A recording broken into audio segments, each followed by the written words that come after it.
What is up, San Antonio Spurs fans? Welcome to TSR Sports.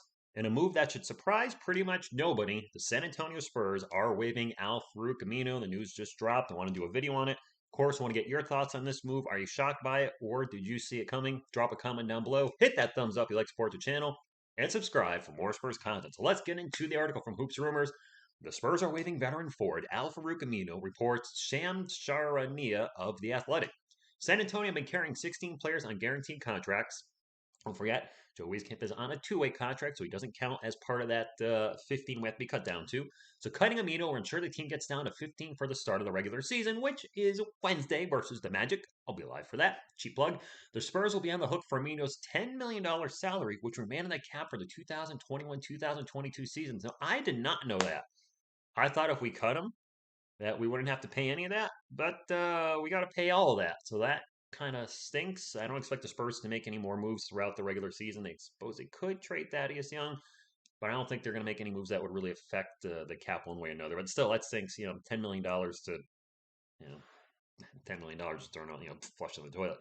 Aminu, who signed a 3-year, $29 million plus deal with Orlando 2019, battled injuries throughout the contract, appearing in just 35 games for the Magic before he was sent to Chicago in the Nikola Vucevic trade at the 2021 deadline. He played in 6 games for the Bulls down the stretch, and then was flipped to the Spurs and the DeMar DeRozan signed and trade this offseason. So, I mean, Thaddeus Young, Al-Farouq Aminu, I've said it many times, I don't think they were in the Spurs' long-term plans, but when you look at the preseason and Al played one game, I think that was a sign right there that Pop had no intention of him being on the roster when the season started. Let's continue on.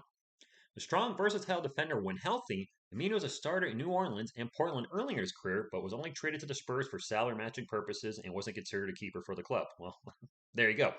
There was a little uncertainty about whether he'd be a victim of the preseason roster crunch since his $10 million expiring deal could have been useful in midseason trade. True, but it seemed the Spurs decided it made more sense to release him than one of the younger players. Yes, I'm much happier that they released Al. No disrespect, he's north of 30. Then one of our young guys, I don't know which young guy that could have been. We've already released a young guy, which he touched on the article in just a moment. San Antonio also waived Lucas Samanic last week in order to get down to 15 players on standard contracts for the regular season. The team does have an open two-way contract slot. So I mentioned Joe's Wieskamp is on the two-way contract. The two-way contract has changed last season, which I didn't realize. So two-way contract before is you could spend up to 45 days with the NBA team, and then your NBA team, and then spend the rest of your time in the G League. You can now play, I believe, up to 50 games out of the 82 on a two-way contract. I think this is because of the health and safety stuff that's going around with the world, and if players go down, somebody can take their spot. But I don't know who else we would sign a two-way contract or make the two-way contract player. I have no idea, but the spot's there, and if we have cap room to do it, I say go for it. Just a short video today. I didn't really have a lot to talk about on this. I mean, this is something I expected. I did a roster cut video, and I had it down to 3 players when I did my roster cut video, just to do a quick summary. I thought Al was definitely going to be the first one cut, waived from the team.